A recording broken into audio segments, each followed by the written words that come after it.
Ladies and gentlemen, welcome to the Garage Gym Athlete Podcast. I'm your host, Jerred Moon. The Garage Gym Athlete Podcast is a result of my desire to build better humans, unequivocal coaches, and autonomous athletes. I've spent the last several years obsessing over program design, nutrition, and every other way you can optimize human performance. This podcast distills the latest scientific research with what I've learned and blends it with the not-so-scientific field of mental toughness. We are here to build you into a dangerously effective athlete. If you enjoy this podcast, you can find out more about our training at GarageGymAthlete.com. And if you want to pursue more into the field of coaching and programming, head to EndOf3Fitness.com. Thanks for listening.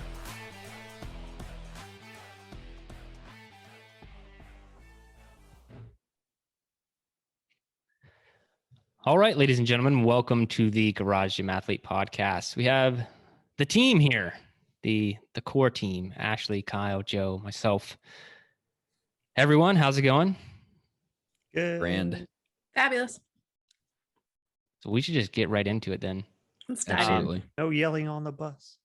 I want to talk about what this is, what we're talking about.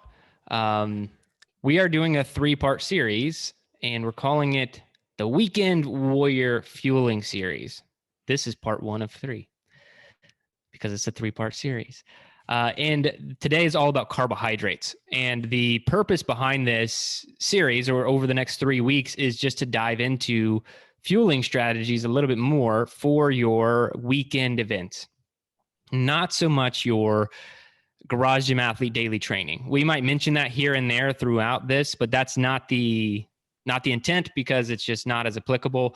We're really just talking about what considerations should you have if you're stepping to something with a Spartan race or a Tough Mudder, Go Ruck, either half marathon, ultra endurance event, things that you should be considering for your fueling strategies. Because one thing I've learned the hard way, a lot of our athletes who I've talked to have also learned the hard way, is the lack of a fueling strategy going into these events, because most of them are going to be over an hour. I actually don't know of any events that are less than an hour. How long does a Spartan sprint take? I don't even know. It's a Maybe 5. Isn't it a 5K? 5K with obstacles. Yeah. So is it still probably 40 minutes? Yeah, I was like, that's less than an hour for sure. Yeah. Depends on when you get to go. If you're behind a whole bunch of people, and Spartan's 5K is like 6 miles. Yeah.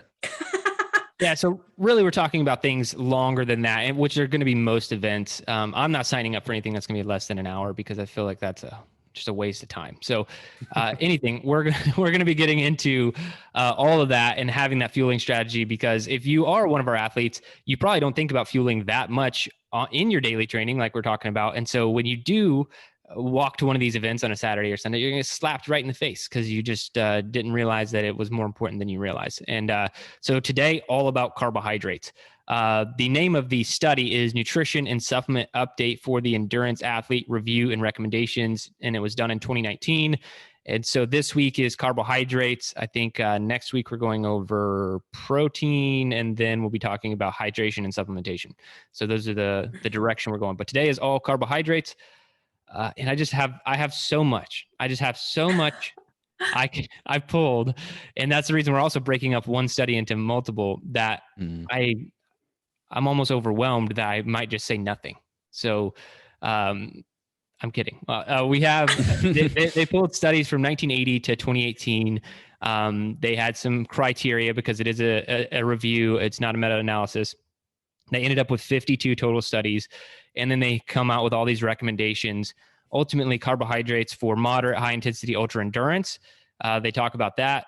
We talk about pre-competition, so loading, and then they also talk about fueling during competition. And so let's go topic by topic, as opposed to jumping just through, hey, what did you think about everything that had to do with carbohydrates? So section 3.1 in the study, if anyone did want to read or follow along, fat chance, right? That's why they're listening to us talk about it. So 3.1, we're going to go over 3.1, just carbohydrate section, where they have general recommendations based off of your activity level. So what did you all think of that? Carbohydrates in general and some of their recommendations. Super high. Yeah, I feel like they recommend a really, really high amount of carbohydrates, especially for they break it down by how much training you're doing in a day. So if you're doing an hour a day, it's 5 to 7 grams per kilogram of body weight. And I calculated that for myself. And so that's like the lowest, right? I calculated that for myself, and that would be 400 grams of carbs per day. And I'm just like, man, that's a lot. Yeah, so I'm a 185-pound male, and that came out. So that's 84 kilograms, which came out to 420 on the low end and 588 grams on the high end. And that's just for moderate exercise. Yeah. 1 hour a day. Yeah, that's an hour training session per day. So, and that's the low end. And so that just kind of blew me away. But there again, we have to think about the fact that we're putting this in a very specific frame and a very specific mindset, that you're training for a specific thing, that it's not just our regular, normal, everyday programming. Like we're talking about specifically endurance events that are lasting 90 minutes or more. So that just kind of stood out to me. Like I just calculated that and I was like, wow, that's a lot of carbs. But yeah, and I can jump into the numbers on those real quick just to put it in perspective. They ultimately came out with 3. So it's moderate, which was an hour a day, and it's 5 to 7 grams per kilogram. They did high intensity exercise, which they classified as 1 to 3 hours per day, and that's around 6 to 10 grams per kilogram a day. So 185-pound male, again, for me, would be 504 grams on the low end to 840 grams on the high end.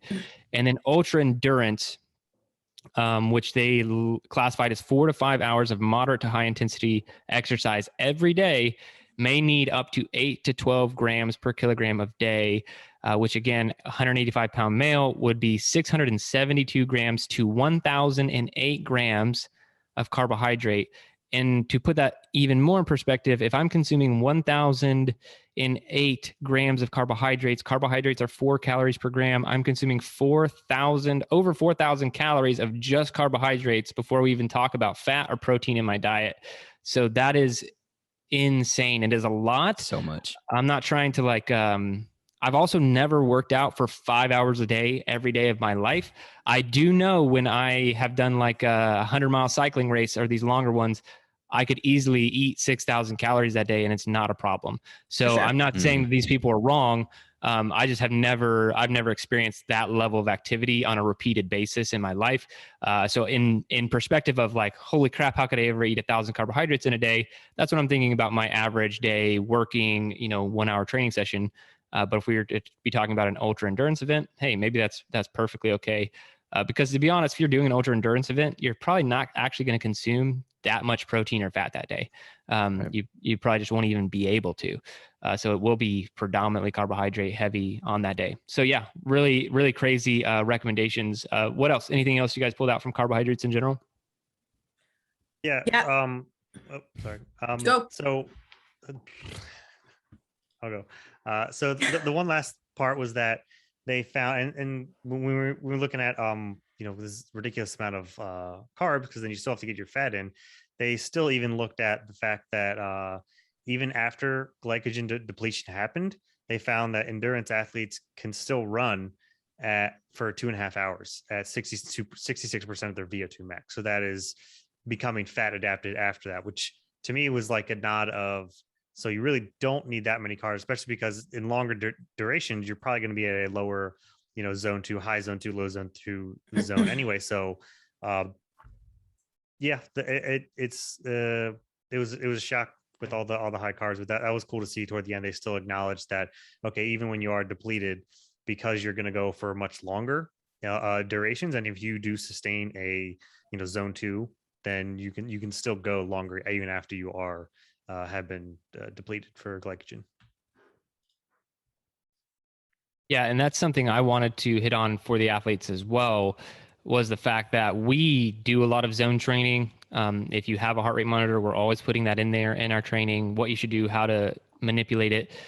And that is something that you should know when you go into a race, that yes, you can completely deplete your glycogen stores, which would kind of suck, to be honest. I've done it before. That's what they call it. And they even put it in the article, hitting the wall or bonking when you run out of glycogen. So that's why they recommend consuming carbohydrates during, which we'll talk about in a few minutes. But you can transition down to this zone 2 And they're saying that people can do it for an additional 2.5 hours, but they're saying after they're glycogen depleted, if you went into a race saying, I'm going to stay in zone 2, I mean, you can stay in zone 2 if you're still fueling until you don't feel like moving anymore. If that makes sense. Like there's no real cap on how long you can move when in zone 2. That's why humans have been able to do such amazing things like crossing continents and other stuff, is because we can go at low intensities for very long periods of time. But when you burn through your glycogen stores really fast, you will run out of energy, and it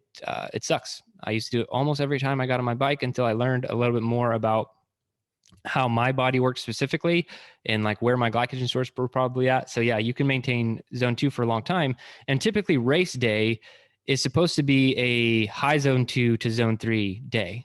Like that's, it's not supposed to be a zone 4 or zone 5. Like zone 4 and zone 5 in an endurance race would be your push at the end. If you do still have those glycogen stores left, that's where you would see some zone 4 and zone 5.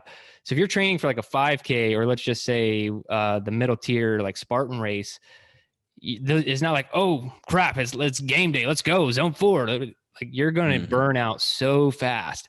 And so try to stay in zone 2, zone 3 if you're wearing a heart rate monitor, and monitor that throughout. So you staying in those zones will help you, not burn through your energy stores as fast. All right. Well, I had a few more things on carbohydrates. Does anybody else have anything? Because I'll jump into some other things that I found interesting that they just kind of touch on. One is fat oxidation. So your body does switch to burning fat when you run out of glycogen. But a big thing, if you look at all the research on this, you burn what you eat.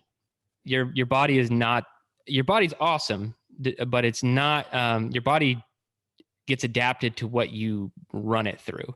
And so your body will use more fat if you consume more fat and eat less carbohydrate. It'll use more carbohydrate if you consume more carbohydrate and consume less fat. So your body's just going to do whatever you eat. There's not like this ideal. That's why I hate when people on the keto side act like fat is the ideal fuel. It's not necessarily the ideal fuel. It's just a different fuel, and it can be utilized very well, but you'll burn more fat if you're a keto athlete because you're eating more fat. It's not this magic thing. It's just like, right, that you'll just burn more because you're eating more of it. But it is a phenomenal fuel in the lower intensities. Fat in general is. And that's one thing I wanted to hit. But another thing, and this is the most interesting, they barely covered it, but lactate utilization. So muscle cells, I'll take it directly from what they state. Muscle cells use carbohydrates anaerobically for energy, so without oxygen, producing lactate as a byproduct, but then burn the lactate with oxygen to create far more energy. So to put that in perspective, if you're driving your car, you drive your car and then exhaust is coming out the back end, right? The exhaust is our lactate, but what our body can do is kind of channel what's coming out of the exhaust back to the engine and feed it back into us being able to produce more work. Unfortunately, our cars can't do that, but we can do that. That's how phenomenal the human body is. Like we're using this waste byproduct that we didn't even know probably until around 2006 timeframe, that we're taking that lactate and throwing it back in to be able to utilize it as fuel. And it's actually an incredibly efficient fuel source when the body has the ability to use it. The asterisk here is you have to train yourself to be able to use that. You have to produce lactate in your muscles regularly to expand your mitochondria to become a fitter individual who can use lactate as a fuel. This isn't like, hey, we're going couch to marathon here, and then you do marathon this weekend. Your body's not like, oh, thanks for all this lactate, I'm gonna start using it. Your body's not going to know what the hell to do with the lactate, and it's just going to burn, and your body can't shuttle it into your muscles or the liver or any organs. And so you can't use it. So the only way to actually take advantage of this lactate utilization is to become a fitter human being. The best way to do that is to follow Garage Gym Athlete programming, where we will make sure that you see enough lactate threshold training on every single month to where your body becomes more efficient at utilizing that lactate for fuel. So that one's really interesting, and I think something that shouldn't be overlooked. When you feel that burning in your muscles, it's best to get better at this through interval training. So when you feel that burning, taking a break, letting your body deal with it, body, take that lactate, do something with it, and you keep doing those intervals over and over again, you will get better at using that lactate for fuel. You don't talk to your body like that when you're training, Kyle? No. If he wasn't harder to kill, he would have talked to his body like that yesterday. That's like the whole conversation, just my whole training session. Deal with Maybe it. that's Legs. maybe that's Keep the going. difference. We're going to talk about some meet yourself moments here in a minute. So, all right, let's get to 3.1.1. This is pre-competition loading. So we've just talked about carbohydrates in general, maybe how much you should consume. Now loading before an event. What are your thoughts on loading? I didn't think it was a thing anymore. Like you can only load so much. And I think that's true to a degree, yeah. I think sometimes people overemphasize the loading part and they just like gorge themselves, but like you're kind of capped at a certain point. But also like reading this, your body does adjust to super compensation so that your liver and everything is adjusted as well. But you also have to remember that, when you wake up in the morning, you just slept and fasted for a while. So you still have to recarb up. But the loading thing, so I think it's good to do, but shouldn't be overemphasized is kind of what I thought about it, because you can only load so much. So, maybe go above average of what you have been doing for the before race day. But you don't necessarily need to gorge yourself, because you still have to have some before the race and then intra.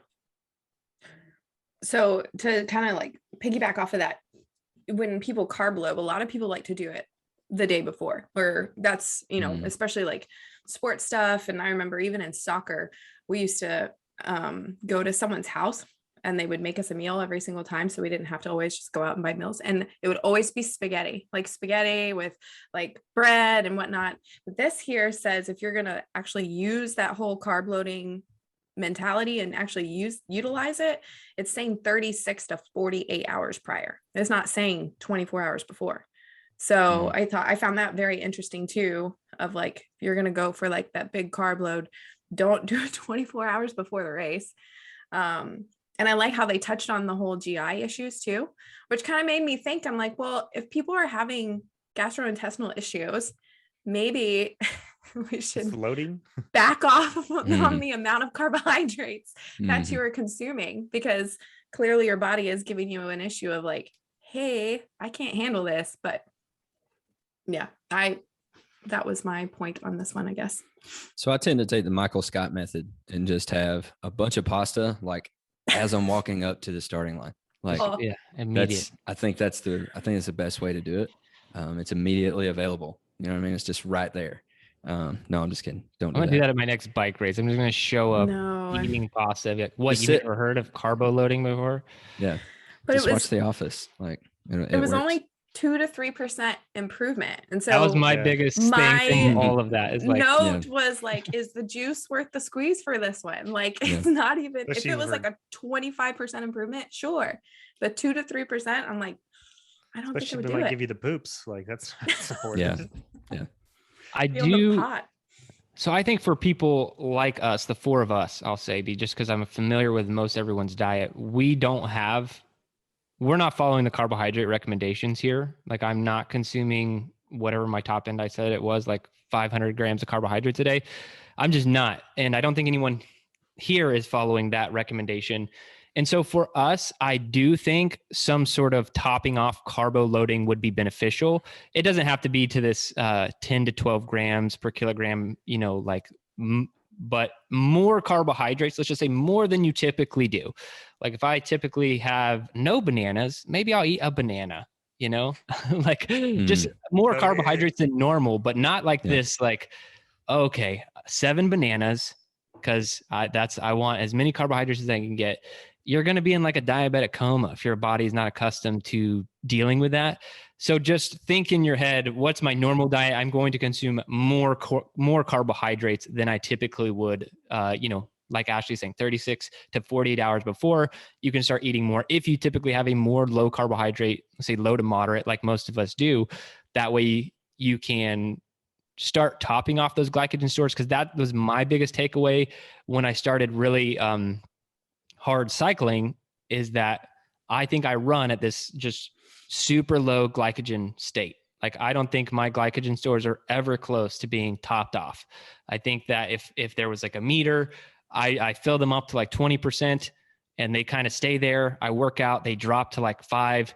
And so I'm just like in this like low glycogen state. So to get a like completely fill up your glycogen stores, I would have to start several days out and make sure that they are completely full. And that's to Joe's point as well. Your body can only store so much carbohydrate, and it's not a lot. You can store a lot more fat than you can carbohydrates. So the whole idea of carbo loading is kind of funny because one, there is a cap, and two, as Ashley pointed out, there's only a 2 to 3%. Like you could follow every recommendation they have, and we're talking about a 2 to 3% increase. So if your performance really matters, definitely tackle it. But my ultimate recommendation here for preloading is just more carbs than normal, and not because they give such a ridiculous range. There's like 1 to 4 hours prior to the event, a single dose of 1 to 4 grams per kilogram. And I'm like, okay, so anywhere from 84 grams of carbohydrates to 336 grams of carbohydrates for me 1 hour before the race. That is a Michael Scott like effort. That's actually like a triple Michael Scott effort. I'm like eating 3 servings of spaghetti before 2 hours before we start. So it's a big range, but you definitely will need more carbohydrates than you typically are. So there's some truth to this loading thing, but it's not as necessary as some people would have you believe. I'm trying to remember, what did we do before the beast? We all took some of your, was it sweet potato something or other? Like we all drank some carbs before we left. I have taken race. that multiple times. I don't remember if you guys took some, but yeah, I have a sweet potato supplement that I've taken. I've also played around with these other carbohydrate supplements. Can't remember them. Like UCAN is a popular one that I like.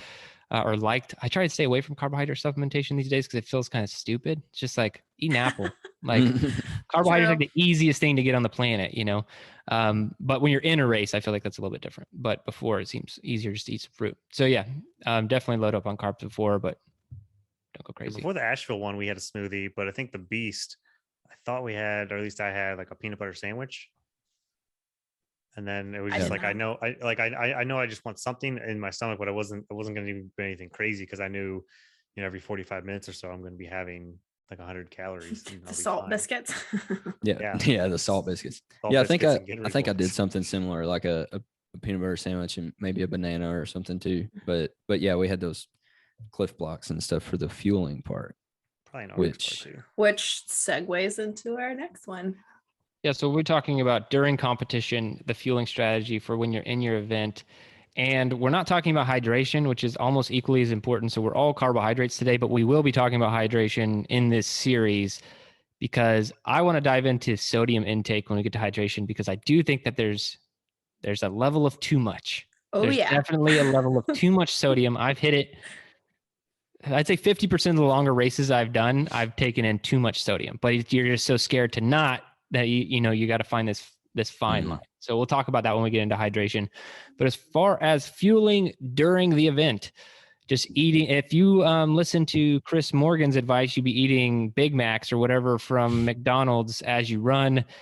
I'm not advocating that as a strategy, but he does swear by it. Is Big Mac McDonald's or is that Burger King? Am I right? Yes. There? Yeah. Okay. So yeah. Big Mac McDonald's. Versus MC. But, yeah, you know, I'm not going to feel ashamed about my lack of fast food knowledge, but thank you, Kyle. I really appreciate that. I don't know. I felt like that one was pretty common knowledge, but okay. Oh crap! Hold on, I just close this out. There we go. All right. So duration, fueling for the event. And straight off the bat, they say for events lasting under 60 minutes, no outside carbohydrate ingesting is required. So if you're doing the Spartan sprint, you're all right. Okay. But what else did we take away from ingesting carbohydrates during competition or the Weekend Warrior event? They were talking about the train low strategy. I feel like we may all touch on this a little bit, but it was, living that train low strategy. It's just said it was good for periods. That train low life. All right, Tramp as well. I think we're going to order a shirt. We don't have to request them at this point. It's, hey, we need the train low shirt, man. Come on. Low. Yeah. I thought it was interesting that all of the studies, though, that they pulled for that, because they said it was good for periods that are obviously in lower intensities, hello, zone 2. We've just been talking about this, versus having to be in that high intensity where you're burning glucose the entire time, right? So it said that all the studies that they pulled from it was always in labs, though. It was never in like a real life situation, which I would feel, I guess in the lab, they have all their stuff that they can like manipulate versus I guess in a real life situation, it would be harder to do that. So I guess I get that. But my whole thing was they talked about carb rinsing for people, again, that had GI issues and for events for an hour or less. And so I felt like, I don't know, my takeaway for that was like, I don't know if I would even do the carb rinsing, even if it was for an hour or less, like of just swishing it in your mouth, I guess, and just spitting it right back out. What did you guys feel on the carb rinsing? Basically, I feel like we're kind of talking this whole conversation, especially like earlier when we were talking about different like training intensities and different, carb loads for training intensity. Like we're talking about people at different levels. And so I think for some people, like if you're first starting out with like, you're starting to run longer races and things like that, these things actually might be a lot more helpful for you, if for nothing else, that placebo effect. Cause we like to talk about the placebo effect, right? About, how it's a real thing. And like, if you feel like it's making you better, then on some level it is making you better, whether it's actually doing what you think it's doing, or it's just putting you in a better mindset.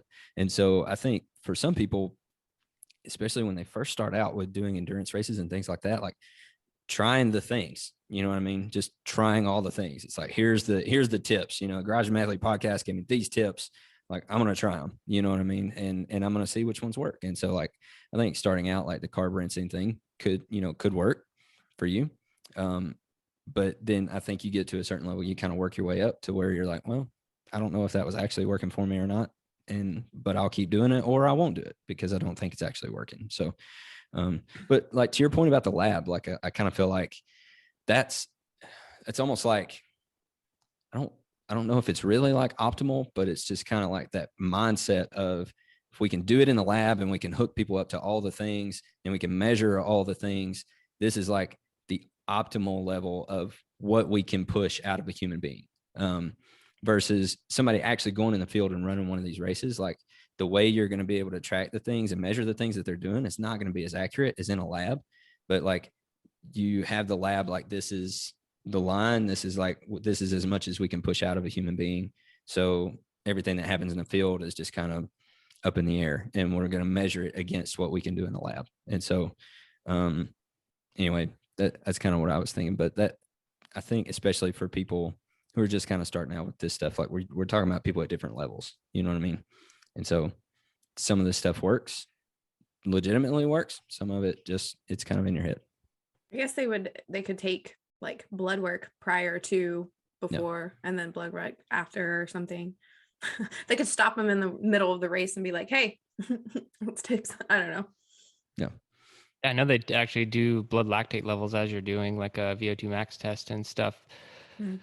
So you could find out, I mean, that's a good way to find out where your lactate threshold is and ultimately use more lactate in your fuel. But my take on carbohydrate rinsing, we have covered on the podcast several times, and there's a lot of science behind it. It is effective. It is proven. But it does seem that according to this research, again, it says may improve performance by 2 to 3% in high intensity, greater than 70% of your VO2 max. So again, for some reason, we're talking about 2 to 3% increase here. I think carbohydrate rinsing has a great place reserved in your daily training. So like use it if you feel like, and this is where I normally recommend it, is if you are a morning training person, but then you're also telling me, this is what happens to me as a coach a lot of time when I get asked a question, is people put you in the impossible situation. Like they want an answer, but they have eliminated all solutions from the start of their question. They're like, hey, I bonk every morning when I work out. Okay. Immediately, we know it's nutrition related. They're like, but I absolutely cannot eat before I work out because it'll hurt my stomach. And it's like, okay, you have a nutrition related problem that can't be fixed with nutrition. Carbohydrate rinsing, we actually finally have a solution for that. So if you are in that situation where you train in the morning, I think, and you can't eat before then, swish some Gatorade around, spit it out, and it's going to help you get through those sessions. I think that's the best part to use it. I don't think I would ever actually use carbohydrate rinsing in a long race personally. because I want the carbohydrates. I want them. Yeah. I want them in there. And this train low state is like Joe said, it's just train low life. Like that's how we live life. So it's strategically involving lower intakes of carbohydrate and higher intakes of fat. Periodically training in low glycogen, low glucose availability states may stimulate upregulation of fat oxidation pathways, spare glycogen stores, and may prolong time to exhaustion. They did say that there's some possible negatives. They said, in other words, train low may help improve an athlete's low gears, maximizing fat oxidation, so burning fat, for prolonged exercise at lower intensities, but at the expense of losing the athlete's high gear, maximal glucose oxidation often needed during race situations. I disagree with them because I feel like the programming of the people that they're following is improper. And it's not because the garage gym athlete is perfect or whatever, but we are a way more well-rounded approach when it comes to energy systems probably than any other program out there. And so they're looking at endurance athletes who are primarily staying in this oxidative only pathway. I just think if you train enough glycolytic, you train enough oxidative, and you see both enough times, that you are still going to be able to maintain the high intensity if you appropriately fuel before the training session. And you'll also be able to operate these low gears they're talking about. This train low strategy is what I recommend for basically every athlete listening in your day-to-day lifestyle, and then really increase your carbohydrate intake leading up to the race and the day of the race. This is exactly what Zach Bitter does also. He's the guy who talks a lot about metabolic flexibility. We had him on the podcast a long time ago. He's he has a bunch of world records now for endurance running, and most miles run 24 hours and things like this. He's a pretty crazy athlete, but he is high fat, low carb most of the time. Coming up to a race, he significantly increases carbohydrates a lot during the race. And so for them to be like, we don't think it's that good. It's like the world record holder is disproving your fact by his very implementation of the strategy you're saying won't be good for athletes. So I think it's a phenomenal strategy for this train low, lower carbohydrates throughout the week, and then just load up and to whatever your GI allows. Their refueling timing would seem to be excessive to me. Every 10 to 15 minutes. Like when we did events, we didn't do that. I don't think I've seen, marathon runners and ultra marathon people refuel that much. And, they recommended 30 to 60 grams per hour for less than 2.5 hours, and then 60 to 70 grams per hour for more than 2.5 hours, which is still on the high end, but I mean, they're high on everything, but still that's a lot to fit in. And, every 10 to 15 minutes, just like, I don't think that half the time they're going to be carrying all this around. So you're going to have to stop at all those stations. I think on the Spartan race, we did it about every 45 minutes. We were having those blocks. I was like, I want to say it's an hour. Yeah. And we were and I think we also learned somewhere, or we're somewhat abiding by only consuming about 100 calories per serving, like max 100 calories, because if not, then your body's going to be using that energy to digest, and you might just not, it might be counterproductive.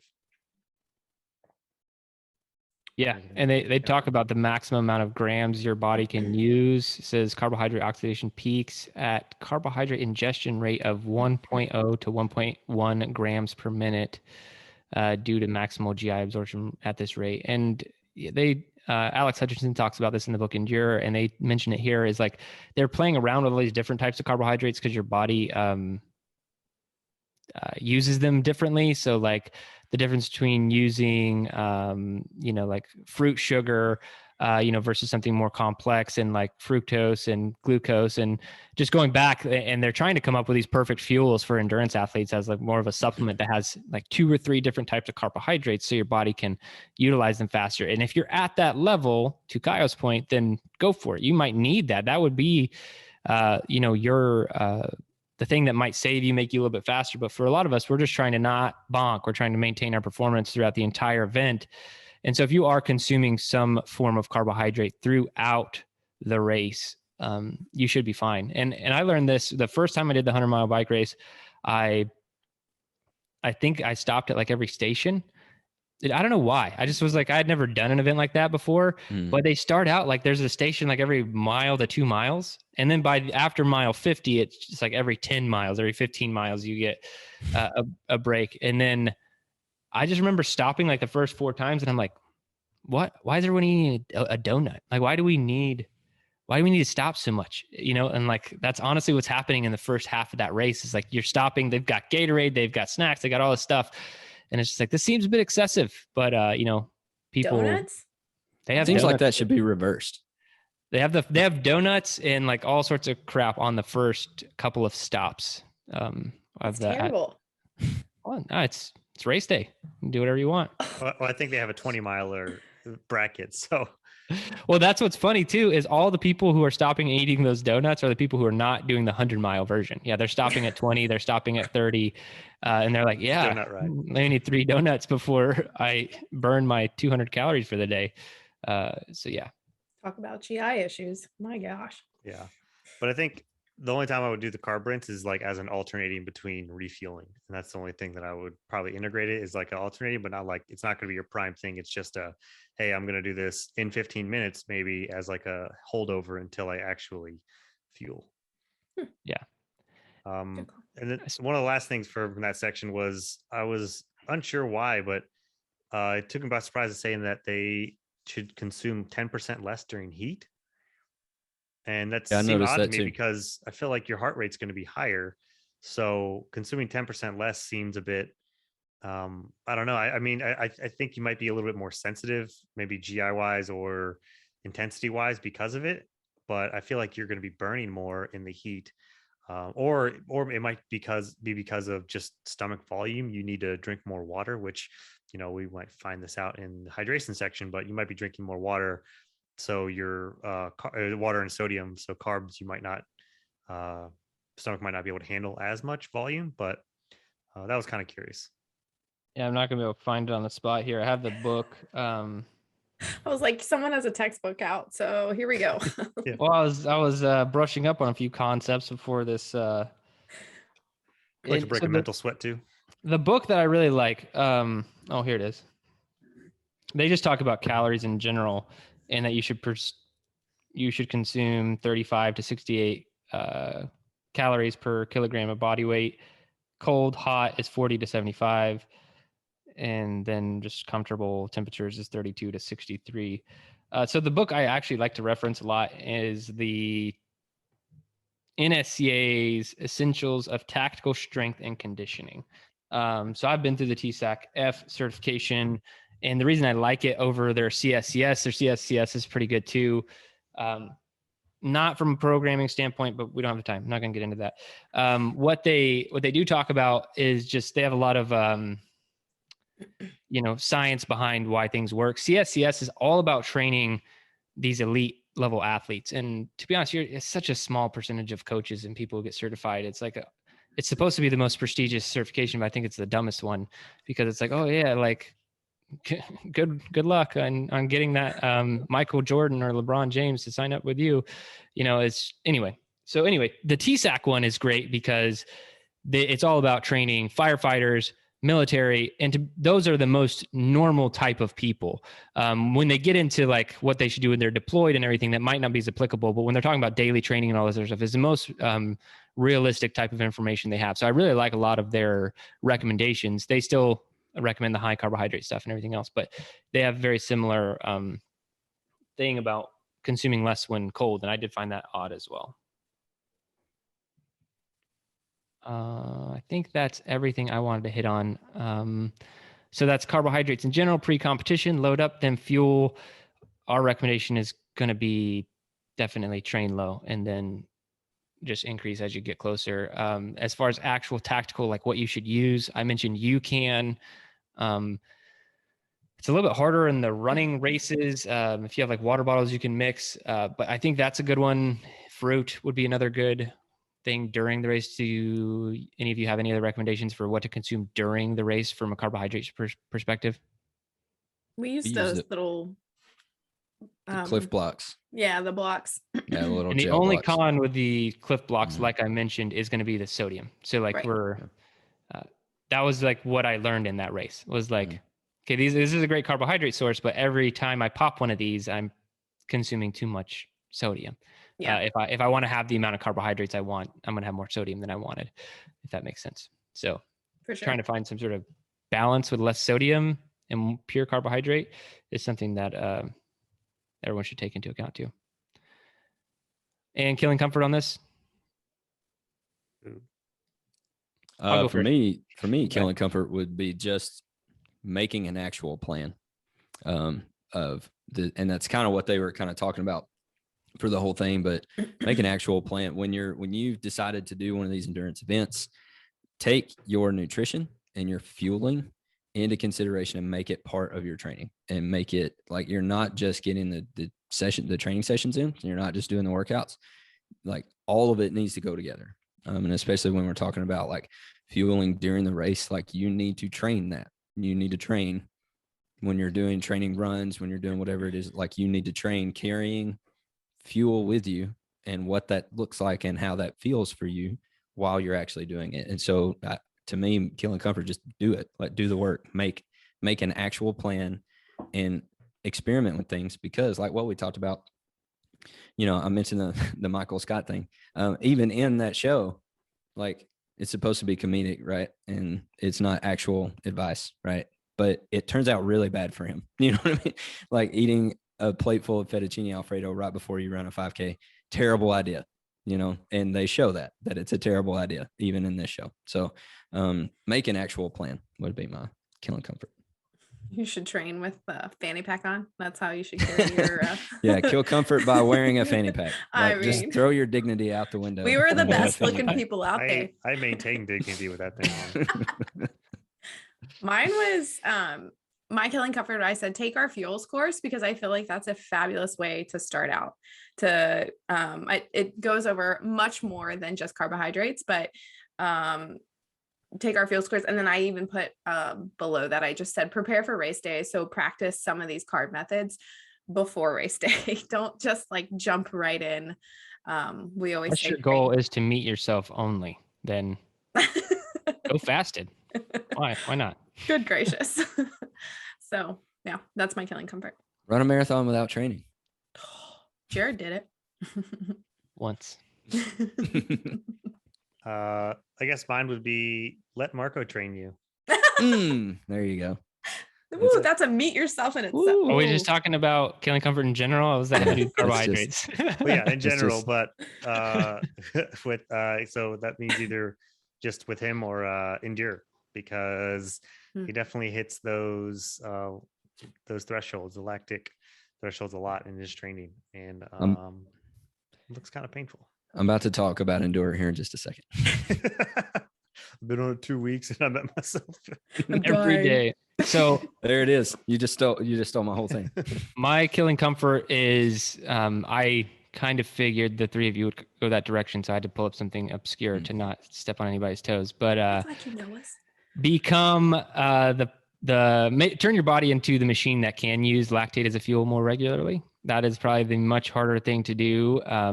And I talked about it a little bit in the carbohydrate section, is that your body can use lactate as a fuel, but you have to be the type of person who has the body that can do that. And you do that through training, through interval training, through hard training, through meeting yourself, through getting to lactate threshold and letting your body experience and deal with that lactate. And it's a huge benefit. It's like a secret weapon. If it was like trained versus untrained, not only is the person more trained, it's just like, if you restrict their calories to the same, like the trained person is going to be like, my body's just reusing its waste over here and you're getting slower. It's just like it's unfair advantage. So train yourself to try and become that person, if you will. Just and by day might sound cool, but lactate threshold day is even cooler. And yeah, it's hard. All right. So what's the topic for today? Recent meet yourself moments. So in our training, we mentioned it in a lot of, it's a common question actually sometimes we ask it, but we just meet yourself moments, whether it's on a meet yourself Saturday or normal training or an event or something, but we always talk about it with the Saturday workouts. So what are some of your recent meet yourself moments? And we'll just go to Kyle because he's already halfway there. Yeah, already got one leg in. Yeah. So speaking of the Endure track, shout out Marco, Uncle Marco. I decided to hop on the Endure track after BCT was over, and the programming is certainly different on the indoor track than the year that I spent on BCT. And yeah, that first week it kicked my butt. I was very sore. I was sore in places that I had not been sore in a while. And I was back to doing some things that I had not done for a long time. And I think day one, I hopped in and I was like, man, this really sucks. This is not how I'm used to training anymore. So yeah, my self-talk is different. I'm not like dogging myself and like stepping out of my body and yelling at myself, but just trying to Feel that push lactate through. leg. Yeah. Are you even training, Kyle? Yeah, I know, right? I know. All right. Anyway, yeah. So recent meet yourself moment was jumping back into a regular track after BCT finished up. Ashley. So if we're going with tracks, I'm on Harder to Kill. My recent one was the Strength Endurance Day. I think a lot of people had this. I knew it was coming because I also briefed for 3 block, but I had to really, I don't know why, just like stare at it. Just kind of, again, mentally talk to myself like, typo. You are going to do this. You will not put the barbell down. You're going to do this whole entire thing. And then of course, like mentally, okay, what is the correct weight for me to do here? And like, how do I not sandbag it, but how do I not go so heavy that I'm dying and I have to like wreck it? So, for those not on the Harder to Kill track, it was just this crazy day where we did a ton of reps. I think it was like 60 squats and then 60 bench press and then 40 strict press and then, or 60 strict press and then like 40 deadlifts or something like that. Anyways, it was pretty crazy. But I think for me long term and how it's still affecting me and I still have to like check myself. Because we talk a lot about don't go hardcore all the time, right? So I have to, if I've talked about it a ton on the podcast, lots of hormonal stuff going with me. So still to this day, if I do a training session that is not weighted, I have to tell myself it's okay. It's still a training session. So, which is definitely a mental thing for me. Awesome. It's a mental. You could be walking into Murph with no vest and you're like, it's still a session. Okay.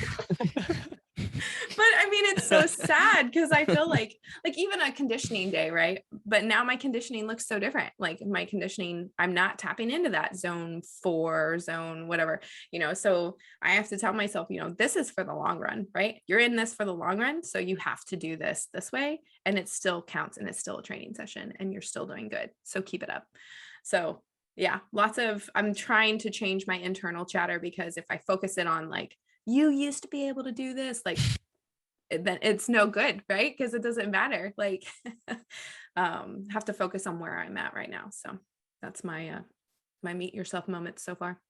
We talk about that a lot too, is like the high intensity all the time mindset, of people kind of feeling like they're taking an off day or taking an easy day or something like that when it's not like balls to the wall the whole time, so it's that's a really good point of like it's training, what I mean? All of it is training. And not to dog on CrossFit, but I feel like that hasn't been ingrained in me because of so many years of like CrossFit coaches just getting in my face like, you're not going fast enough, you're not picking up the bar soon enough, and like feel like, oh my gosh, like I'm not moving fast anymore, what's wrong with me, this is not real. And it's like, this is Terrible coaches. Oh gosh. Don't have enough time for that. We can't go there. We can't go there. Garage gym podcast. I don't know why there's a problem with talking bad about CrossFit. That's kind of what we do. But Jerred just kind of blacked out. He went to another universe there for a second. I'm agreeing with you. I have no time. I guess for me, I mean, I think this cycle, everybody's had their legs punished. So, I mean, it's just an honorary, like working out again when your legs are it's already hard to go up and down stairs. It's like, oh, hey, cool. We got, a bunch of air squats and stuff today. That's fun. But, with the heat, really a lot of the workouts I've had to do in the heat, granted strength track, it's been a lot of strength days. So it hasn't been too bad. And I've been doing some of my intervals inside, but when the temperature dropped low enough, as in like 110 degrees, doing 20 and 30-second sprints and intervals outside running was rough, especially because there's portions in the weather here where it's like the sun is beating down on you and there's absolutely no breeze and you are just completely dying. And it's like, yeah, I'm resting right now, but I'm cooking in the sun. I completely baked. So yeah, those are 100%, because then it's like, holy cow, I'm only halfway. I don't know if I can keep up this pace. It's so freaking hot right now, and it's just constantly that debacle. And I guess a throwback to Murph Burner as well, because just a nod to it, because that had a lot of days where I probably met myself 2 or 3 times a week, because you think this is not going to be that bad of a workout, but then it is. Constantly. I love hate those. It's like, yeah, it's like, oh cool, it's Tuesday, we only have like body weight stuff today, and then we're gonna do some run intervals. And it's like, oh well, I did about 500 air squats, and then I did 800-meter intervals. I don't know why I thought this was gonna be easy. This is a terrible decision. It's like 90-some degrees still. Yeah. Oh man. Yeah, so meet yourself moments for me. I don't know, maybe those squats were pretty close, but I think I went into them fairly prepared mentally, but I think by the end, you wrote it. I hope so. yeah, I mean, by the end, it was because I completely misjudged the weight on the first set. So I was like, this is not bad. I was like, you need to make it bad. So I increased the weight. I even tried to share my weights with you so you can kind of knew where to go. I went off percentage. I went at 40, I think, to start, and it just wasn't that bad. And then I went up from there, and it was a lot worse at the higher percent. And after the first has like a pre-exhaust. Anyway, that was bad. But my real meet yourself moments lately are the freaking cold pool. So I'm jumping in that every day after. And the big reason I'm doing it every day is because my brother's training with me, and I'm trying to make him do it every day, and because it's just really good for him and a lot of the problems and issues that he has, and it's helping him a ton. And so that's why he's pushing himself to do it, but he'll basically only do it if I do it. Otherwise I'd probably do it like 3 or 4 times a week and not like 7 days a week. But yeah, it's almost every day at this point, because it's not as hot outside anymore. When it's like 100 degrees outside, jumping in even if it's like 40 degrees, it's still like, great, let's get in the cold water. 100 when the water's 40 degrees, but when it's 72 and you sweat, but like the sweat is actually cooling you down, like the sweat is effective because like maybe there's a breeze outside. There are temperatures where sweat is not effective. It's just happening. Right. And so anyway, I'm not like hot after a training session anymore, because it's starting to cool down in Texas and I just don't want to. There's like, it's a good 15 seconds. I'm like, it would probably be longer if my brother wasn't standing there looking at me. And it's still 15 seconds of just like, I don't want to do this. I don't want to get in the cold water, and I do it anyway. And so that's a definite meet yourself moment. For me, almost every day right now is just a cold exposure. So if anyone wants to join on that, just the best way to do it, take all your clothes off. Hold on, there's more. Get in the shower and then just turn it on cold. Oh. Immediately. Don't go from hot to cold. Don't let the water run for a little bit, then get in. Just stand there like you're about to take a shower and then turn the water on only to cold. And that's probably the best comparison I can give you of like, holy crap, like why is this happening? So yeah, that's been my most recent meet yourself moments, all cold exposure stuff. I can attempt that here in Bahrain, but it lasts like 2 seconds, and the water's actually like, it's been turned all the way cold for months now, and we don't even have the water heater on. There are some days in Texas where I can't tell. I'm like, is the water on cold? Yeah, because it's like still kind of warm. So yeah, I get you. I'll never forget my first England cold shower that I did. Oh my gosh. And we moved there in January, and I had gone from North Carolina to England, and it was, whew, she was cold. That happened when I was in New York, like in the middle of winter. They released the Kraken. I was like, I turned it cold because I was doing cold showers almost every day at that point. I turned it cold, And I was like, this is really cold. I was like, it can't get colder though, right? Like if I move this a little bit more, like, another quarter of an inch, it's not going to get colder. And it did. And all the way until the water would turn off, like it was getting colder. And I was like, how is this possible? You have like a temperature regulation in there, but yeah, it got really cold. I have no idea how cold the water was coming out, but if you live in a cold area or your pipes are deep, whatever the case is, then you're going to get some cold showers.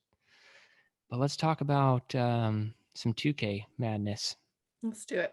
It's the Confused 2K is our Meet Yourself Saturday workout for the week or weekend, whatever. It is 10 rounds for time of a 200-meter row or run if you don't have the equipment to row. And then front rack barbell hold for the duration of the 200-meter time, meaning if it takes you a minute to do the row, it's going to take you a minute to hold. So on and so forth. The competitor weight would be your body weight. And then the established is 60 to 75% of your body weight. And then recruit is 45 to 65% of your body weight. So, and then in big letters in the notes, it says, do not lock out your knees. You will pass out. So don't do that. So what is everyone's tips, tricks, challenges, music recommendations? Go. I did this workout with Hannah one time, and it's you talk about self-talk, you talk about mental games. So great. It's so great with a partner. Shut up. This one is tough. This one is tough with a partner. And especially like it being my wife, because like I start running, like you're on like round 5 or round 6 and you're running and you're like, man, this really sucks. And you kind of want to slow down a little bit. But then I think my wife is up there holding a barbell right now. Like I can't slow down. And then I get up there and I'm holding the barbell and I'm like, why the heck is she running so slow? What is wrong with her? Like, that'd be so funny. She's like, I'm going to walk this one. Okay. Like, did she die? Like she's been going for like 10 seconds. I'm like, is she dead? Like, why am I still holding this barbell? But yeah, so it gets fun. It gets fun. It gets fun with a partner. So, this one is the best with a partner. So that is going to be my official recommendation is if you can get I know your work to rest ratio times might not work out perfectly, but still do it with a partner, because how many psychological strategies are engaged from like what Kyle's talking about like, I want to move fast to not let my partner down, to getting frustrated with your partner for not going fast enough. It's just like, there's so many mental battles going on that you need to overcome. It's a great partner workout. Yeah. I'd want Jerred to be my partner in this. And no, I don't don't really care if he starts huffing and puffing. He's fine. But I think, true. I mean, I'm on the rower. This is my break. This is my moment. I mean, he'll definitely row faster than me, but I think we'll be pretty close. So if you can have somebody close to your time, it'll get to the point where we were just torturing each other. Where I'm just like pulling one row, like, and then resting a couple of seconds. Because if you did that to me one round, I'm like, all right, Joe, I'll show you how slow I can do this. Stop messing with your feet. Just start rowing. My shoelace come untied during the row. Let me check.